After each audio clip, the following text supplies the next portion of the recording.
Саламатсыздарбы, урматтуу кыргыз элим. Мен бүгүн ошо журналисттердин ролун аткарып, коллегалар деген жаңы долбоордун алкагында өзүмдүн кесиптештерим менен маек курам.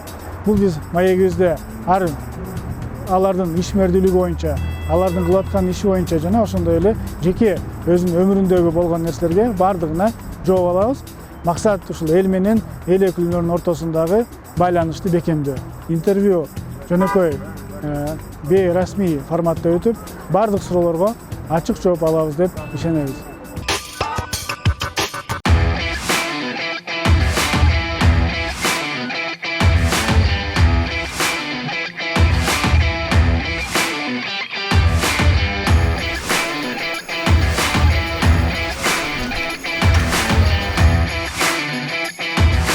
Мен алгачкы маегим Тазабек Икрамов менен болгон маек. Өзүңүзгө белгилүү болгондой, жакында эле Грек-Рим ашыгуусунда өзүнүн коло медалын алганына байланыштуу биз ушул биринчи маегибизди спорт залында өткөзгөндү чечим кабыл алдык.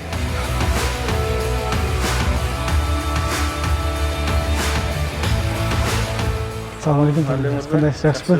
Тазабек Икрамович, анда сизге алгачкы суроомду берердин астында мен сизди ушул Кыргызстандын желегин желбиретип, бир иши шаарында ал эле эмес, ушу Кыргызстандын бардыгын ошо башка дүйнөлөргө көрсөтүп, ошондой эле биздин парламентибизди дагы башка мамлекеттерге көрсөткөнүбүз үчүн сизге өзүмдүн атыман чын жүрөктөн ыраазычылык билдирем. Кыргыз элинен сизге рахмат айтабыз. Дагы бир жолу куттуктап кетебиз. Рахмат, чоң рахмат. Тазабек Икрамович, ушул сиз экөөбүз депутат болуп чогуу иштейбиз, ишмердүүлүк графигиңиз аябай чоң. Бирок ошого карабай сиз ошол убакыт тапканыңыз кантип кымбаттабыз ушундан сизден биринчи ушул маселеден сурайын дедим эле. Туура айтасыз. Марле мырза, өзүңүз билесиз. Биздин жумуш өтө оор, элдин маселесин чечебиз ал жерде. Ошол менен гана ар кандай саясий чечимдерди кабыл алып турабыз. Мен ошого карабастан дагы бул жашоомдун бир бөлүгү да. Мен кичинекей бул спорт менен машыккандыктан, спорт менен машыгып жүрүп, жанагы спортко бир өзүңө бөлгөн 2 саат убактың болот да. Ошону бөлүп, мындай бул адат болуп калат экен да, тек кичинекей менчи. Анан жумуштан чыккандан кийин сөзсүз келип, залга келип, жок дегенде бир 2 саат кыймылдаганды мен адатка айлантып алганмын. Ошону ар дайым колдонуп келем да.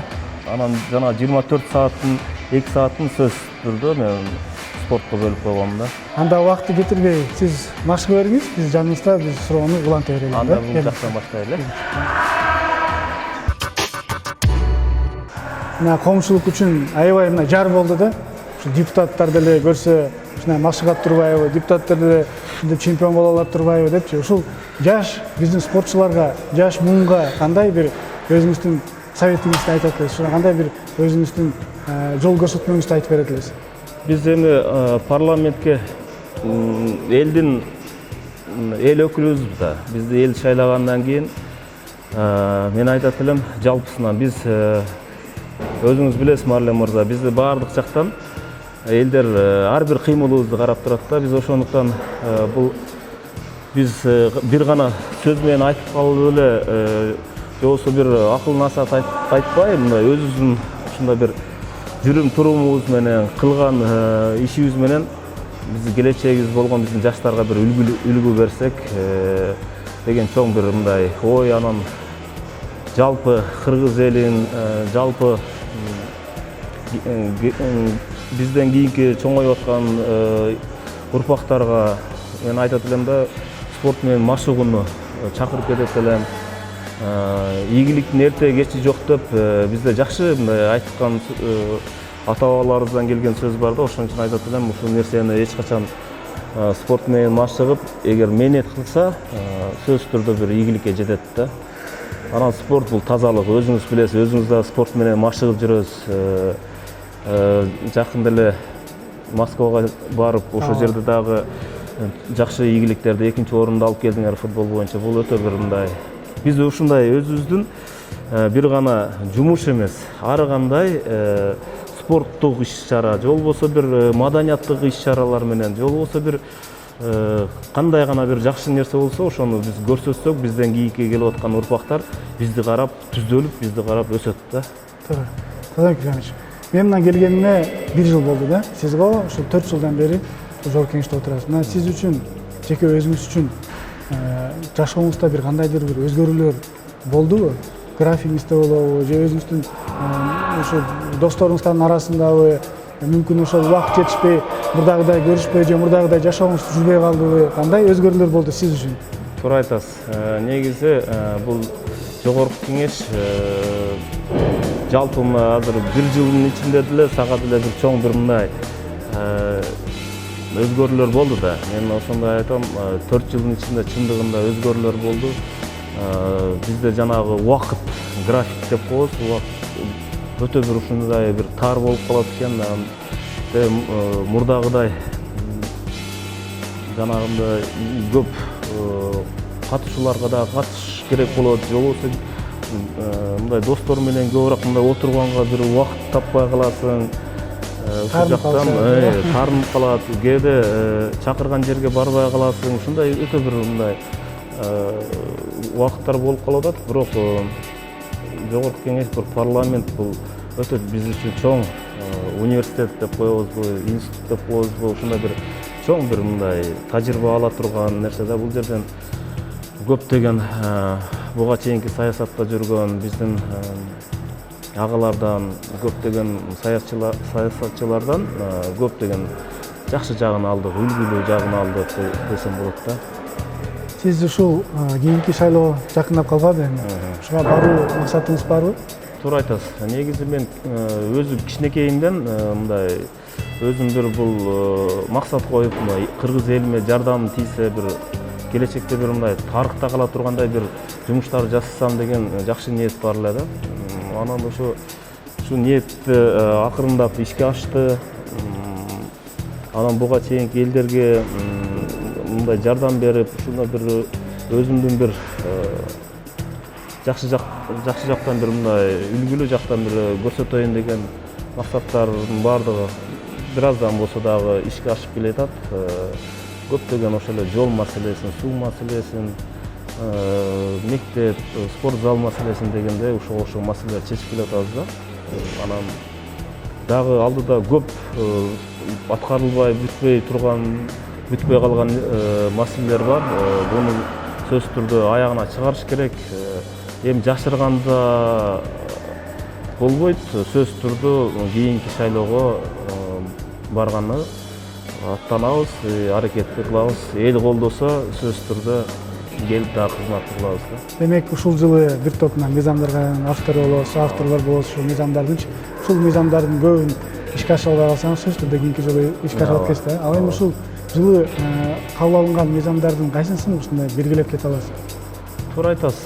Мен келгенден бери көптөгөн билим берүү тармагына, ошол эле медицина тармагына, маданият тармагына көптөгөн өзүбүздүн сунуштарды бердик, сунуштарды киргиздик. Көптөгөн мыйзамдарга автор болуп, соавтор болуп, кошулуп, негизи ошолор кошулуп иштетилген мыйзамдардын азыр где-то 13-15 кирди. Мен ошонун арасынан эң бир айтып кете турган, өзүбүздүн парламентте токтом чыгарып, жанагы ак калпак, анан улуттук кийим деген токтом кылып кабыл алып, 5 март ак калпактар күнү деп ошону киргиздим да. Мен бул менен ушундай бир сиз айткандай мындай кайсын айта тургандайчы, ошону мыйзамдаштырып киргиздим. Ошону айтып кетем. Андан сырткары мен демилгелеп мамлекеттик жумушта иштегендер бүгүнкү күнү азыр кыргыз тил боюнча экзамен тапшырышат да, тесттен өтөт. Ушуну мен өкмөткө сунуш кылып, ушуну мен сунуштагам. Мен өзүм аркылуу сизге белгилеп кетмекчимин, бул өтө жакшы сунуштар. Өзгөчө мына кыргыз улуттук биздин калпагыбыз, биз кайсы жерге барбайлы, биз кыргыз экенин калпак аркылуу да билип алсак болот. Демек, муну сөзсүз түрдө бир колдогонуңуз үчүн сизге дагы терең ыраазычылык билдиребиз. Тилди айтпай эле коелу, тил деген бул эне тили жок болсо, значит, эне өзүнүн мамлекети жок дегенде бул жакшы сунуштар экен.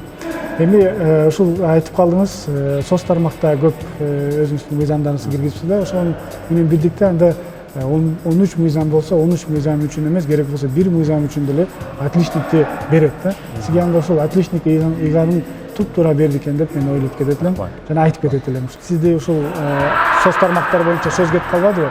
Дагы бир сиз эми жигитчилик намысчылуу кишисиз да, мырзасыз. Ушул жигитчиликке жакпаган бир сөз бар, гомосексуализм деген. Аны мен деле кээ айта албагам да. Ушул сөздү айта албаган үчүн сизге бир топ ушул соц тармактарда критика берип, сиз кантип ошону кабыл алдыңыз? Мен туура айтасыз. Бул сөз боюнча чындыгында мындай бизге өн учураган сөз да. Анан бул сөздү айта албай калган үчүн мен азыр дагы айтам, мен эч качан уялбайм, мен башым бийик көтөрүпчү.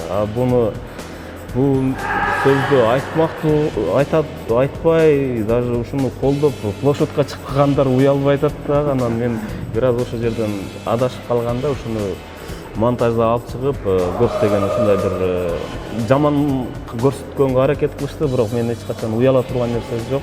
Эң негизгиси бизде адамдык сапат, анан мамлекетке зыян келтирбеш керек, анан мамлекетке каршы бир нерсени же болбосо мамлекеттен бир коррупция кылып, мамлекеттен бир зыян келтирип, мамлекетке зыян келтиргенден уялыш керек дейт элем да.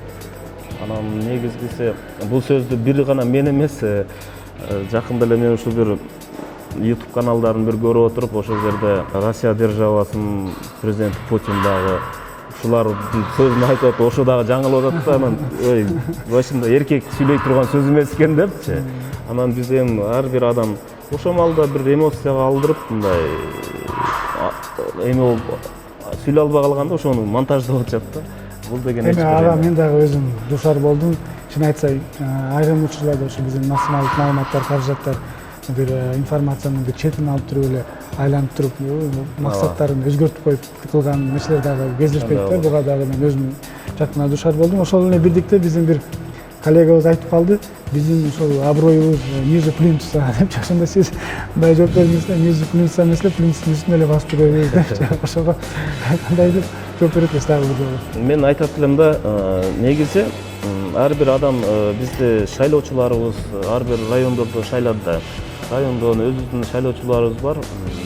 Мына бүгүнкү күнгө чейин эгерде мен ошол жерде шайлоочулардын астында жооп берген, ошол маалда ошолор суранган иштердин баарын аткарып, колунан келишинче аткарып, ошолордун баарын акырындык менен бүтүрүп келе атабыз да.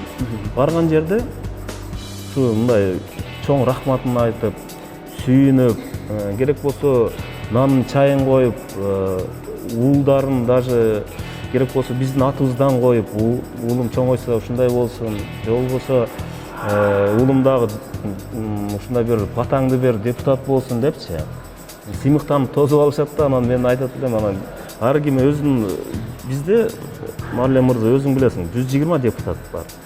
120 депутаттын ар биринин өзүнүн ою бар, туура. Бирок эми кээде өзүңүз билесиз, жанагы жалпы парламентти жеке бир биздин коллегабыз дейбизби, бир депутат чыгып, жалпы парламенттин атынан сүйлөп койгон, же болбосо парламентти мындай дегенден, мындай жаман дегенден, же болбосо жакшы дегенден мындай өздөрүн кармаш керек деп айтат элем да. Анан кимдир бирөө өзүнүн ошондой бир аткара албай, жумушун аткара албай айтып, ниже плинтуса түшүп кеткен болсо, ал өзүнүн иши да. Биз андай мен аны өзүм андай сезген жокмун да.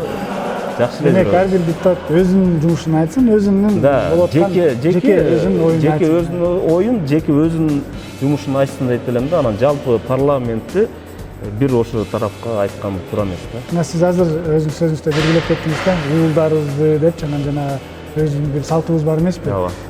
Бир кишинин окшош болсун, же болбосо ошондой болсун деп атын ыйгарышат, жана башка бир өзүнүн салттарыбыз бар. Сиз жакында өзүңүздүн балаңыз дагы Сооронбай деп коюпсуз. Ушуну кандай максатта койдуңуз? Негизи ошо биздин президентибиз Сооронбай Шарипович президент болгондон кийин мен уулду болдум. Уулду болгондо эле шыр эле айттым, президенттин атынан коем депчи. Эми себеби президент бул тарых. Тарыхта калат. Эртеңби, кечпи кайсы күнү болбосун кылымдар өтөт.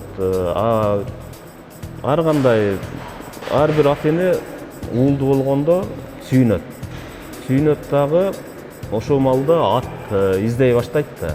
Кандай атты койсом депчи. Азыр өзүңүздөр билесиздер, Манас, Чыңгыз Айтматовтай, Бакай,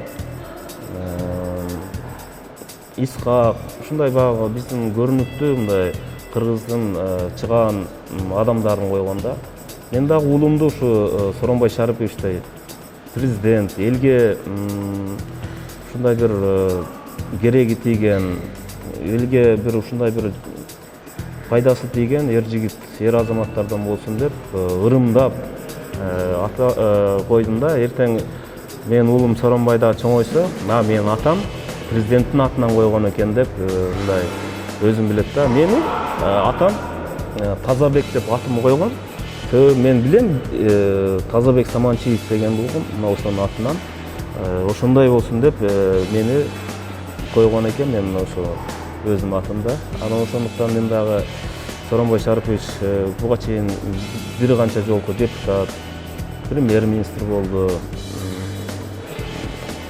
президент болду. Ошого ырымдап ушундай элге жарагандай болсун. Сооронбай Шарипович деп албайсызбы?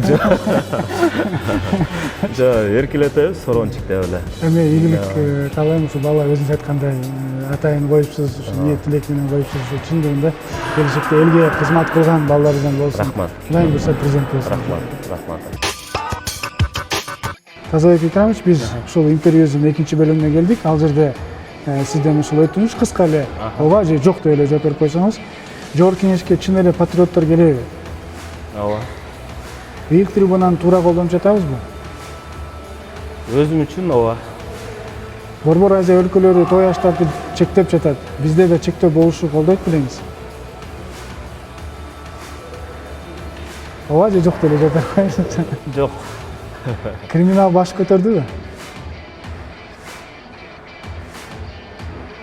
Ооба десе деле болот. Учурда Спутник агенттигинин журналисттери менен мамилеңиз жакшы элеби?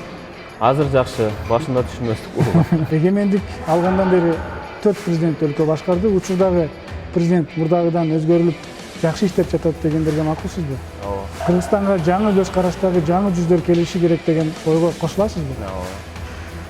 Баарыбыз жакшы билебиз, азыркы Жогорку Кеңештин депутаттары бизнеси бар, бай адамдар, бизнестерди ачык айтканы тартынбайсызбы?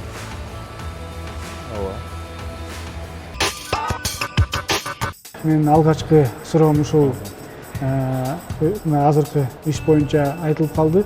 Азыркы өкмөттүн ишине кандай баа берет элесиз?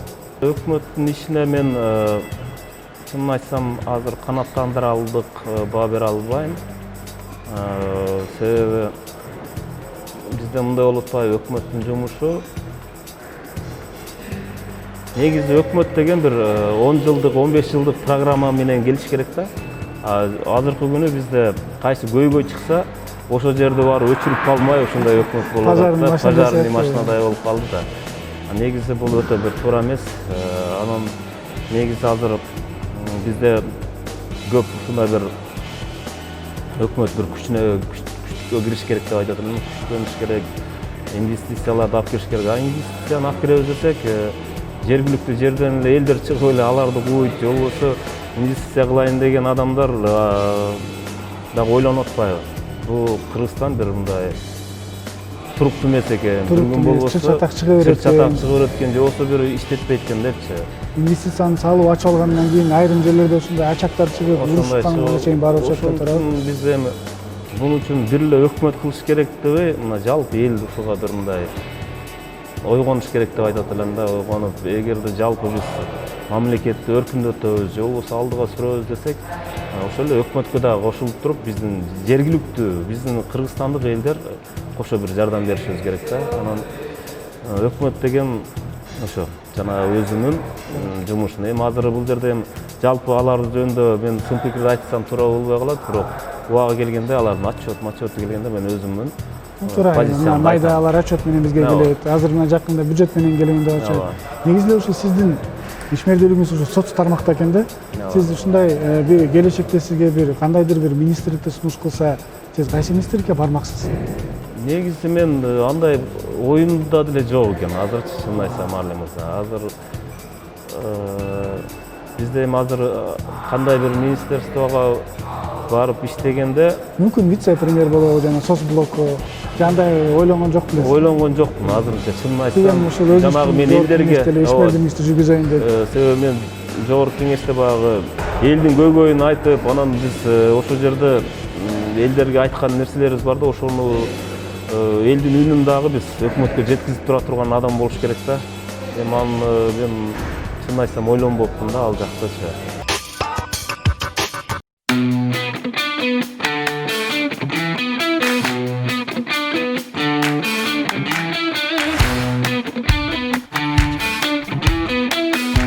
Таза Кираш, азыр мына как раз сиз менен чогуу чуркап атып, мен бир оюма суроо келип калды да. Ушул скоростторду көрүп атып, азыркы өкмөттүн электромобиль боюнча өзүнүн сунуштарын айтып жатат жана сунуштан жумушка өтүп, жаңы жылдан кийин ошо электромобиль алмай болуптур. Ошолорго сиздин көз карашыңыз кандай жана министрлер ушуга өтөбү бардыгы? Сиздин ой карашыңыз кандай? Негизи өтүш керек да, негизи. Анан ушуну алдыга умтулуу болгону жакшы деп айтат элем да. Негизи туура эле. Экология да жакшы болуп атат. Смогту көрдүк кандай болду. Андан кийинки гибрид. Мына ушул дагы жакшы болуп эле да. Биз азыр дүйнө жүзү экология боюнча күрөшүп атпайбы? Мына биз ээктин алкагында азыр жаңы жылдан кийин биздин машиналардын поштанасы бир топ чоңойот да.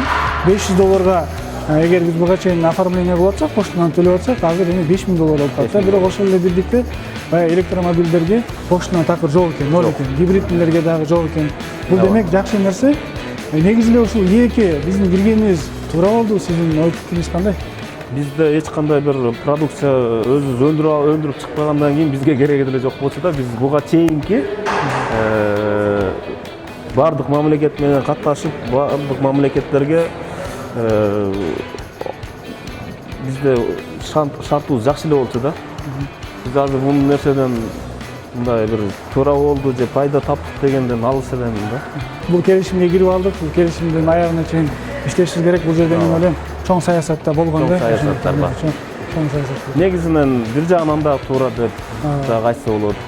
Бизде бардык тараптан иштешип келе атпайбыз булар менчи.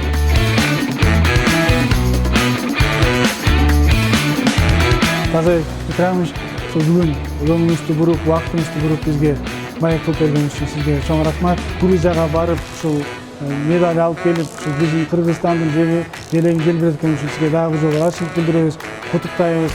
Ушул ишиңизге, үй бүлөңүзгө жана соромай балаңыз менен ушу аманчылыкта, токчулукта болуңуз. Андай эмесе, урматтуу кыргызстандар, биз бүгүнкү программабызды аяктадык. Биз менен бүгүн ушул Тазабек Икрамович депутат болду. Bundan dagы biz жумушубузду сөзсүз түрдө улантабыз. Жакынкы арада сиздер менен көрүшкөнчө сак саламатта болуңуздар.